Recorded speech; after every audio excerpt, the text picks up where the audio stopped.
बुरुडगाव रोडवरील भिंतीवर भुईकोट किल्ला चांद बीबी महाल आमदार संग्राम जगताप यांच्या हस्ते लोकार्पण सोहळा।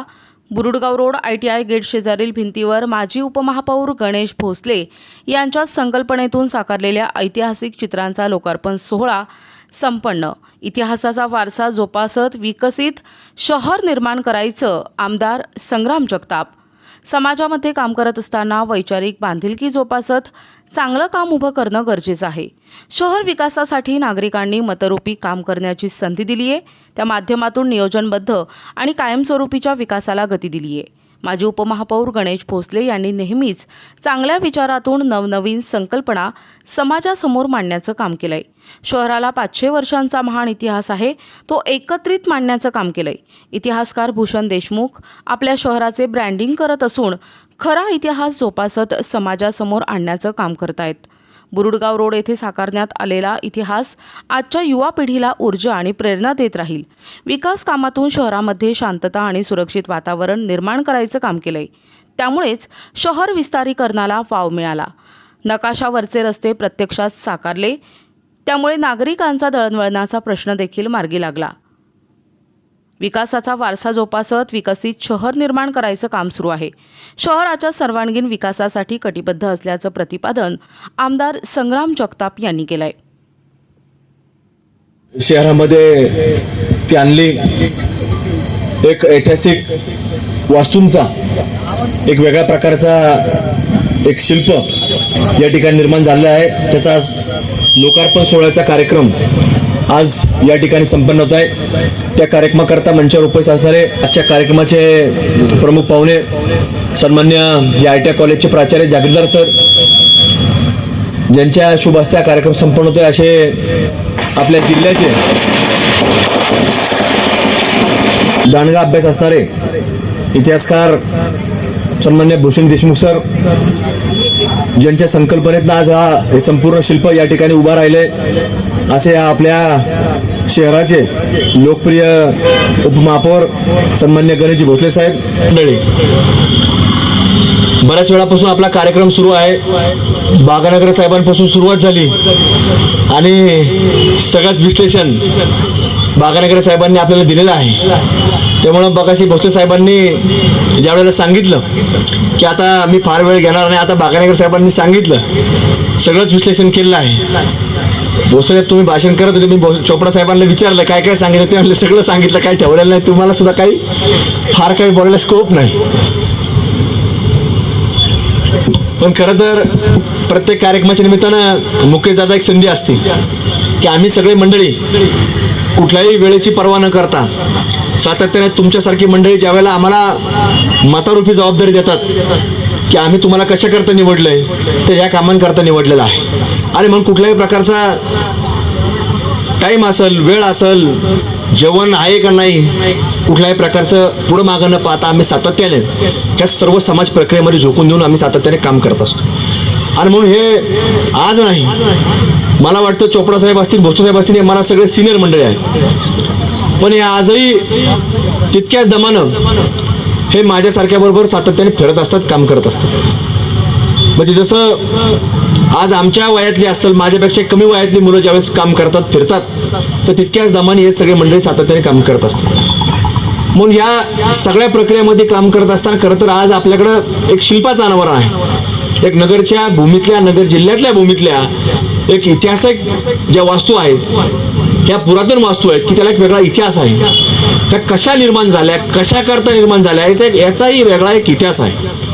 आणि म्हणून तो इतिहास कुठेतरी आपल्या नवीन पिढीपर्यंत आला पाहिजे, नवीन पिढीला त्याचं महत्त्व कळालं पाहिजे, त्याच्यातनं एक वेगळा संदेश मिळाला पाहिजे। ही शिल्प काय आहेत, कारण की आज कुठलाही व्यक्ती ज्या वेळेला समाजामध्ये काम करत असतो तर त्याला एक वैचारिक पार्श्वभूमी देखील असली पाहिजे।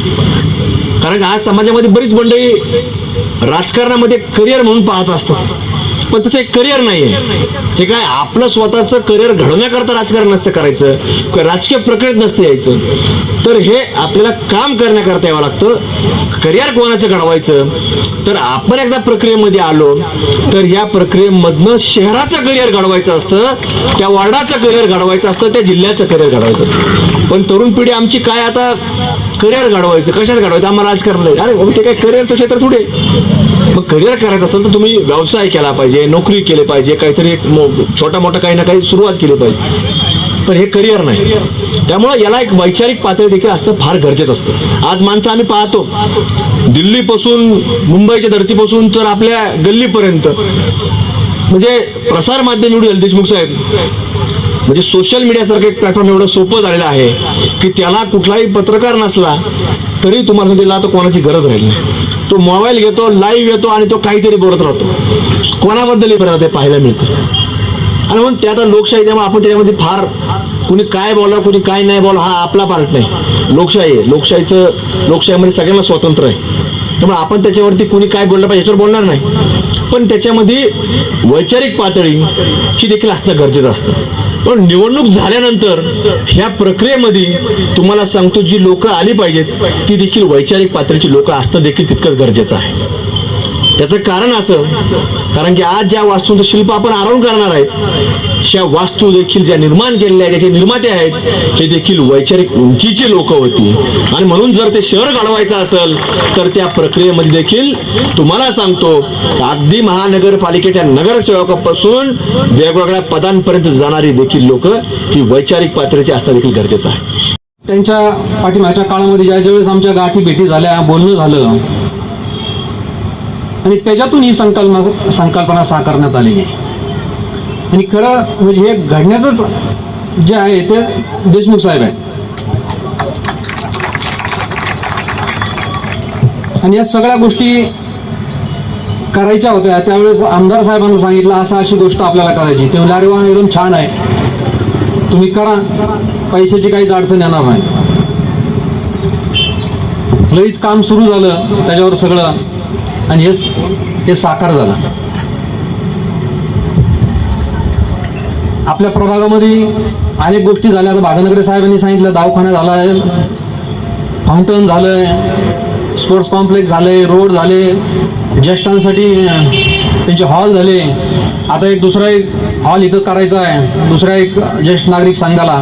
त्याचं सुद्धा आमदार साहेब आपल्याला पुढच्या त्या 2-4-8 दिवसात त्या ठिकाणी भूमिपूजन करायचं. महिला हॉल झालाय. म्हणजे देशमुख साहेब, मला एक सांगायला आनंद वाटतो की आपल्या हाताने आपण त्याला कारणीभूत ठरलो, अशा गोष्टी या ठिकाणी झाल्या. आणि या सगळ्या गोष्टी होण्यामागं एक जे खंबीर पाठिंबा लागतो ते आपले आमदार साहेब आहेत. काय असतं, सगळं घर आपल्याला सगळं वाटतं, बंगला बांधावा, फर्निचर करावा, सगळ्या गोष्टी करावा, पण शेवटी खिस्सा बघितला तर मग ते सगळं माणूस आपण लगेच डाऊन होतो.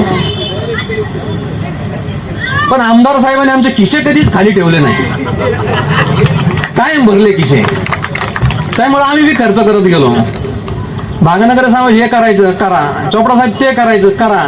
आज तुम्ही सारसनगरला गेले तर सगळ्या भागामध्ये तुमचे रोडचे काम सुरू आहे, सगळं कॉन्क्रिटीकरणाचे काम सुरू आहे. एक आम्हाला मनाला सुद्धा आनंद वाटतो की आपण ह्या सगळ्या गोष्टी ज्या लोकांना आपण सांगितल्या इलेक्शन काळामध्ये त्या गोष्टी आपण करू शकलो. ह्या गोष्टी झाल्या देशमुख साहेब, तरी आम्हाला या 5 वर्षाचा काळ मिळाला नाही. ह्याच्यामध्ये 2.5-3 वर्ष आपले कोविडमध्ये गेले आणि हे सगळं 2-2.5 वर्षामध्ये या सगळ्या गोष्टी झाल्या. म्हणजे आमदार साहेबांना आमदारकी जे आमदार निधी असतो तो खर्च करायचा नाही, नगरसेवकांना नगरसेवक निधी नाही, फक्त जो खर्च करायचा तो फक्त तो मेडिकलवर खर्च करायचा. ते 2 वर्ष तसंच गेले. आरोग्यासाठी जो पैसा होता तो सगळा केंद्राचा, महाराष्ट्र गव्हर्नमेंटचा हा पैसा फक्त आरोग्यासाठी खर्च झाला. आणि फक्त 5 वर्षाचा काळ फक्त आपल्याला 2-2.5 वर्षच भेटला. आणि त्या 2-2.5 वर्षामध्ये या सगळ्या गोष्टी आपण उभी केल्या. आज आपण आपल्या ह्या रोडनी येतो, एक गोष्टी आता एक चौक होत चाललाय. आपल्याकडे येणारे पाहुणे तुम्हाला नक्कीच म्हणत असेल तुमचा रोड, तुमचा प्रभाग हा वेगळा. काय असतं, आपण त्या गोष्टीमध्ये आपण एखाद्या बंगल्यात जर राहता सुद्धा आपल्याला त्याचं कौतुक वाटत नाही, कारण तीच रोज गोष्ट पाहत असतो. एखाद्या गाडीत फिरत असतो आपण तर ती रोज ती गाडी पाहत असतो, पण ज्याच्याकडे सायकल आहे त्याला वाटतं हा गाडीत फिरतोय. तशी आपली अवस्था सगळ्यांची आता हळूहळू होत जाणार आहे की हे सगळं पाहून पाहून ह्याचं सुद्धा आपल्याला काही वाटणार नाही. तर आम्हाला नंतर असं वाटतं आता काय करायचं.